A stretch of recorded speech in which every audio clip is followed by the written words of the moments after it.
Vamos lá, gente. Tenho a missão aqui de fazer um bate-papo com a Tatiane, CEO aqui do Great Place to Work. É um prazer ter você aqui hoje com a gente. Obrigado, viu? Ih, acho que tá desligado. Deixa eu... Isso. Agora sim. Bom dia, pessoal. Grande prazer estar aqui com vocês. Muito obrigada, MZ, por esse convite. Muito obrigada, Cássio, pelo carinho, pela acolhida. Sou Tati Thieme, mãe do Lucas, mãe do Matheus, esposa do Rodrigo. Estou CEO do Great Place to Work no Brasil. Então, essa empresa que dedico aí grande parte da minha carreira, que eu escolhi dedicar aí 20 anos da minha carreira. Então, espero contribuir com o bate-papo de hoje. Legal. A gente comentou aqui no primeiro painel sobre números de rotatividade, posições de homens, mulheres, liderança. O Marim trouxe aqui o pessoal da B3 para falar um pouco da importância desse índice. Se a gente fosse começar com uma primeira pergunta aqui, principalmente, como explicar a importância desse selo do Great Place to Work? Legal, Cássio. Bom, então, quantos daqui conhecem esse selo que o Cássio está falando, né, da certificação do Great Place to Work? A maioria, né? Quase 100%. Bom, o que significa ter esse selo de certificação, né? É uma validação de que existe um bom ambiente de trabalho. O que é ter um bom ambiente de trabalho? É um bom ambiente de trabalho para que as pessoas possam trabalhar melhor. Portanto, fazer seu serviço, né, sua atividade da melhor forma. E quando as empresas conseguem atingir, né, esse nível de excelência com relação ao ambiente de trabalho, a relação entre as pessoas, as empresas ganham muito com isso. Ganham em engajamento, as pessoas produzem mais e com mais qualidade, mais e melhor, né? Atendem melhor os clientes. Então, os ganhos, né, vão muito além do impacto para o colaborador, que trabalha, sim, mais feliz. Mas trabalha mais, trabalhando mais, a empresa ganha em produtividade, um serviço melhor e, consequentemente, a empresa certificada com esse selo, né, que as empresas costumam utilizar bastante em assinatura de e-mail, né, colocam geralmente do lado do logo da empresa para contar para o mercado, para contar para fora. Por quê? Isso impacta, né, em marca empregadora. Então, as pessoas querem trabalhar em empresas que tenham essa validação, que tenham esse foco em pessoas, né, e também já na relação com os stakeholders. Então, é cada vez mais exigido, né, esse tipo de certificação. E como você acha que, principalmente, que impacta as companhias de capital aberto que estão na Bolsa hoje e, às vezes, participam até do índice da B3? O impacto é muito positivo, né? Existe, então, esse olhar diferenciado para a governança dessas empresas que tem esse foco em pessoas. A gente costuma dizer que as empresas que têm essa validação, né, que têm essa certificação do Great Place to Work, elas colocam as pessoas no centro de suas estratégias. E quando as empresas colocam as pessoas no centro de suas estratégias, elas conseguem extrair o máximo do potencial humano, né? E as pessoas são aí os maiores ativos que nós temos em nossas organizações. Então, se a gente consegue proporcionar aí uma relação, um ambiente para que elas performem mais, todo mundo ganha com isso, né? E, consequentemente, quem está investindo nessas organizações. Então, o Vinícius teve a oportunidade de contar aqui há pouco sobre a nossa parceria, o IGPTW, né? O índice que firmamos em parceria com a B3, com as empresas que são certificadas, e aí, como ele bem colocou, as empresas certificadas têm peso 1, né, Vinícius? Nós temos aí em torno de 5.000 empresas que aplicam nossa pesquisa por ano hoje, e aproximadamente 3.000 empresas hoje já são certificadas, já conquistaram essa certificação.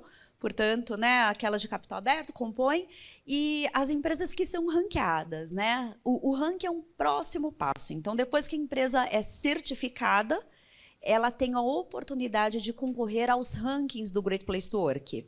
E aí a gente tem aquele ranking, o mais famoso, que já está no mercado há 27 anos, que é o das melhores empresas para trabalhar no Brasil. E as empresas que estão nesse ranking, que são apenas 150 das 5.000 que tentam, elas têm peso 2 nesse índice. Conta pra gente um pouquinho como que faz para estar nessas 150, quais são os segredos e as chaves para estar nessas 150? Olha, Cássio, não existe uma receita de bolo, né? O que a gente costuma dizer. A gente gosta bastante de compartilhar as boas práticas, né?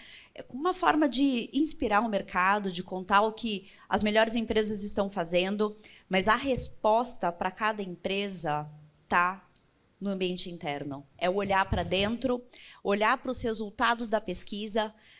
A pesquisa, né? Então, quem que certifica as empresas? É o GPTW? Não. São os colaboradores. Né? O GPTW é um facilitador de todo o processo. A gente dá a oportunidade das organizações ouvirem as vozes de seus funcionários, de suas equipes.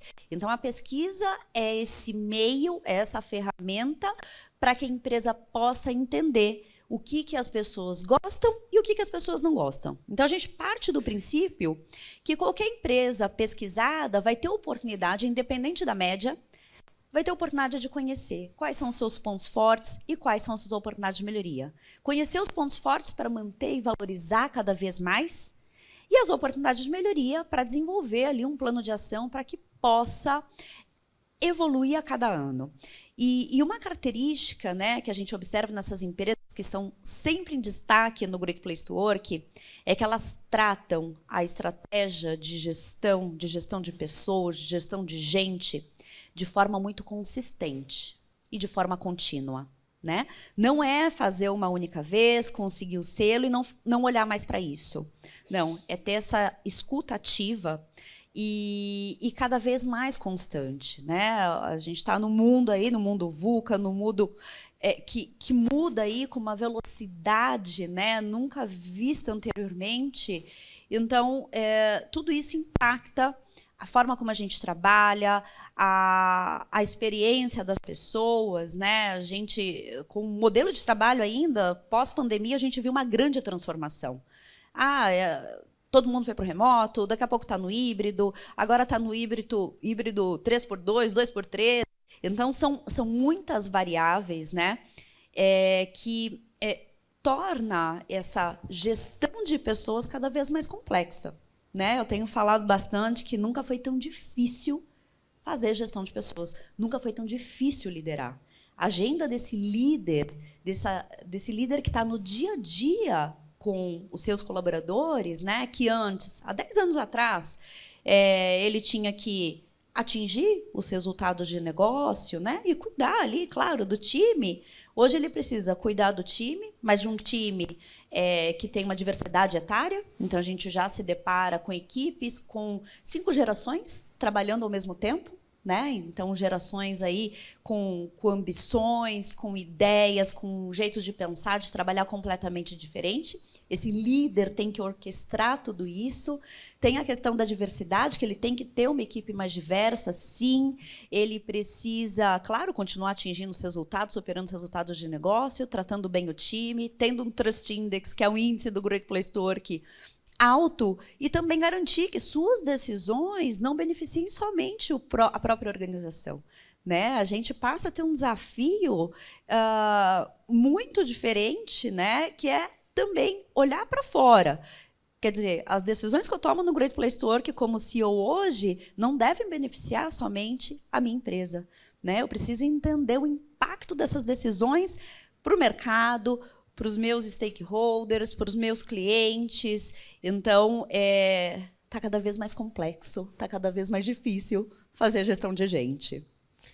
Chegou uma pergunta aqui. Quais são os desafios mais comuns que as empresas enfrentam para obter uma certificação? Olha, é a relação com a liderança, Cássio. Então, geralmente, né, quando a empresa não é certificada, ela não atingiu o índice de 70% da nossa pesquisa, né, que a gente chama de indicador de confiança, o Trust Index. E quando a empresa ela não consegue atingir esse indicador, né, e a gente tem a oportunidade ali de mergulhar nos resultados, geralmente a gente se depara ali com uma dificuldade realmente, né, do gestor no dia a dia estabelecer uma relação de confiança, né? Ou seja, fazer as pessoas se sentirem respeitadas no dia a dia. E aí, né, aterrissando, o que é fazer as pessoas se sentirem respeitadas, né? Envolvê-las em decisões que impactam, né, o seu trabalho, a sua rotina, reconhecer as pessoas quando fazem um bom trabalho, ter uma comunicação aberta, contínua, transparente, e também desenvolver a credibilidade como líder, como gestor. Então, a gente tem também esse desafio, né? Entender o tempo inteiro como o time está nos percebendo e o que a gente pode fazer para melhorar ali algumas percepções. Então, na nossa pesquisa, a gente avalia a percepção, não necessariamente o que acontece. Acontece muito de chegar no resultado de pesquisa e ter ali percepção de favoritismo, percepção de que o líder não reconhece adequadamente o seu time. E aí, quando a gente vai fazer a devolutiva, o líder fala, não, mas como assim? Eu reconheço. E aí teve uma situação, nunca vou me esquecer, essa época, faz um tempo, eu estava na área de consultoria do Great Place, então imaginem, né, em 20 anos tive a oportunidade de vivenciar ali diversas áreas. E aí, quando eu fui dar a devolutiva para esse líder, né, ele falou, não, eu faço, mas tudo bem, no próximo ano eu me comprometo aqui em organizar melhor esse processo e minha equipe vai ver que eu reconheço. E aí cheguei lá no próximo ano, apliquei a pesquisa, e quando chegou o resultado que já era ruim com relação ao reconhecimento daquele líder, no próximo ano ficou pior ainda. E aí tive a oportunidade de fazer uma avaliação qualitativa. E o pessoal trouxe, né, nessas discussões abertas, olha, o fulano ele tem que entender que reconhecer não é um processo. Tudo para ele é um processo. Era um cara bem pragmático, até formado em engenharia, lembro bem do perfil dele, porque ele tinha a vontade realmente de melhorar, né? Mas o como ele resolveu fazer isso não foi adequado. O que esse gestor fez? Criou o dia do reconhecimento na área dele. Então, todo mundo sabia que no último dia do mês, às 9 horas da manhã, ele reconheceria alguém. Aí virou o dia do palhaço, o dia disso, o dia daquilo. Quer dizer, não foi um processo genuíno. E fazer gestão de pessoas tem que ser verdadeiro, tem que ser espontâneo, tem que ser genuíno. Não dá para marcar o dia do reconhecimento. O reconhecimento ele tem que ser espontâneo, ele tem que acontecer na hora que existe algo ali para a gente elogiar, né, para a gente reconhecer. Tati, adorei esse dia do reconhecimento, é muito engraçado. Não vai replicar aqui, hein, Cássio? Tira, eu vou fazer aqui. O dia do reconhecimento sempre vai ser no brincadeira. Se a gente fosse dar aqui um conselho para os RIs aqui, né? A maior parte dos times de RI são times pequenos, times ali que tem uma diretoria com, às vezes, um gerente, ou às vezes o diretor não é tão presente ali. Enfim, são times reduzidos. Que dicas você daria para eles, para todo mundo que está nos assistindo hoje, seja aqui ou seja online, que estão aí acompanhando a gente no YouTube? Quais dicas efetivas numa gestão de uma área pequena de RI? Olha, acho que RI, como qualquer outra área, né, tem esse desafio de trabalhar todos os dias para que o ambiente seja de confiança, né? Que a relação entre vocês com seus times, vocês com os gestores, vocês com pares, vocês com outras áreas, né? Não adianta ter excelência também na própria área e ter ali um relacionamento ruim com áreas que vocês precisam se relacionar. Então, acho que a ideia, né, até independente da área, Cássio, é que a gente seja protagonista nesse processo de construção de uma relação positiva de trabalho, né? Entender que ali do outro lado tem uma outra pessoa com questões, com desafios, com dores, e quando a gente consegue ter esse relacionamento empático, é um grande primeiro passo para a construção de uma relação positiva. Então, é não se colocar como vítima nesse processo, mas como protagonista, né? E entender ali qual é o seu papel, como é que eu posso todos os dias, né? Que é um processo contínuo e consistente. Então, como que eu posso todos os dias contribuir para um ambiente mais positivo? Não participando de conversas tóxicas, quando tiver alguma crítica aí com relação à gestão, buscar fazer de forma construtiva, de forma positiva, né? E buscar esse bom relacionamento, acho que simplificando a relação de humano para humano. Legal. Uma outra pergunta, quais são as tendências futuras que você enxerga para a questão da certificação do GPTW e como as empresas podem se preparar para elas? Olha, uma tendência, né, com relação à gestão de pessoas que a gente tem acompanhado é que essa gestão ela está cada vez mais individual.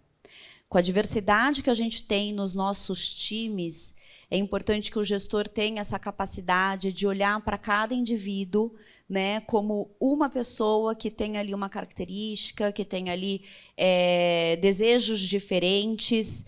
Então, acho que essa é uma grande mudança que a gente acompanha aí nesse mundo, né, de gestão de pessoas. Além, é claro, né, da pauta da diversidade. Então, é algo que começamos no Great Place há 8 anos atrás, com o primeiro ranking das mulheres, ajudando, inspirando as empresas, né, a aumentarem a participação de mulheres nas posições de liderança. Então, hoje, o desafio é aumentar, né, do primeiro nível de liderança ali para o C-Level. Então, mesmo dentre as melhores empresas para trabalhar, a participação é muito pequena. Para vocês terem uma ideia, dentre as 150 melhores empresas para trabalhar no Brasil, só 20% das posições, né, de presidente, CEO, são ocupadas por mulheres. Mas vemos esse indicador de forma muito positiva, porque quando começamos esse ranking, eram apenas 8% das empresas. Então, crescemos aí, né, vamos olhar para a parte cheia do copo, crescemos de 8% para 20%. Então, que é muito bom, né? E um dos objetivos que a gente tem com esses rankings de melhores empresas, né? E hoje tem rankings aí de vários temas da diversidade, então esse guarda-chuva está bastante amplo. E agora, na última conferência, tive a oportunidade de um mês atrás, para a conferência global do Great Place to Work, onde a gente tem acesso às melhores empresas para trabalhar no mundo. E aí falou-se muito sobre a neurodiversidade, né? Então, esse está sendo aí mais um tema da diversidade, que aqui no Brasil a gente vê menos ainda, mas que nos próximos meses, né, eu imagino evoluir bastante as práticas de neurodiversidade, né? Então, com esse time cada vez mais plural, é muito importante aí que a gestão esteja preparada, né, para fazer, para extrair o melhor de cada profissional com suas características. Pegando essa questão da característica, você trouxe o número geral do Great Place to Work, que inclui as empresas abertas e as empresas fechadas. No nosso estudo que a gente trouxe, olhando ali diretoria em conselho, a gente tem uma média de 13,4 de mulheres dentro de diretoria em conselho. Uhum. A média que você trouxe é um pouco maior, porque inclui outras companhias. Como que você vê essa diferença entre o seu pool geral e as empresas especificamente abertas? As empresas que estão nesse ranking do Great Place to Work, elas têm uma maturidade com relação a esses temas que envolvem, né, a pauta de gente. Então, portanto, elas estão mais à frente quando a gente olha para esses índices de diversidade. Então, o nível, né, de presidente, de C-level, está em 20%. Se eu desço para a diretoria, dentre as 150 melhores, eu já vejo 40% de mulheres. Então, que é um índice muito positivo, um indicador muito positivo, né? Que o objetivo é chegar lá em 50-50 em todos os níveis. Na base, a gente já chegou, né? Falando de melhores empresas para trabalhar, a gente já chegou em 50-50. Agora, a gente precisa ocupar as cadeiras, né? Nesses níveis mais elevados. E quando eu faço, Cássio, um aprofundamento, né, dessa participação das mulheres, por exemplo, dentre as empresas que aplicam a pesquisa, mas que são certificadas ou que estão no ranking, e que não são nem certificadas, existe uma diferença muito grande. Então, quanto melhor o Trust Index, quanto mais madura a empresa no Great Place to Work, ela tende a ter um time, uma equipe mais diversa. Legal. A gente está acabando aqui o nosso tempo do nosso bate-papo. Eu vou fazer uma última pergunta. Tatiane, qual a mensagem você gostaria de deixar para as companhias que estão aqui hoje nos assistindo? Quais dicas e recomendações finais? Legal. Acho que é importante, né, que a gente tenha aí o tema, a pauta de people, né, no mesmo nível que as demais pautas na organização. Acho que eu pude acompanhar ao longo aí da minha carreira, né, são 20 anos trabalhando com RH. Eu pude ver o ganho de relevância dessa área nas organizações, né? Quando comecei, esses RHs eram DPs, praticamente. Depois veio o momento, né, de entender a diferença entre um departamento pessoal e uma área de RH. Depois o RH foi ganhando, né, uma linha mais estratégica e veio a luta do RH, né, para ser reconhecido como uma área estratégica nas organizações. E hoje eu vejo que o RH tem ganhado, sim, esse lugar, né? E é muito importante que a estratégia de pessoas nas organizações estejam alinhadas com a estratégia de negócio. Então, a pessoa que cuida de people, né, precisa estar ali o tempo inteiro na mesa, né, das principais reuniões, garantindo essa tradução do que se espera com o negócio para as práticas e políticas e rituais de gestão de pessoas, né, para que tudo siga aí no mesmo caminho. Então, a dica aqui para vocês, é que independente se forem líderes, né, ou se forem especialistas, fizerem parte de time, é que façam o papel de vocês, né, nesse processo. Então, somos todos responsáveis, protagonistas, né, e certamente a gente pode contribuir todos os dias com a construção de um melhor ambiente de trabalho para todas as pessoas. Tati, muito obrigado pela sua participação aqui hoje. Foi, assim, incrível e agradeço imensamente, viu? Eu que agradeço, Cássio. Muito obrigada, pessoal. Um bom dia para todo mundo.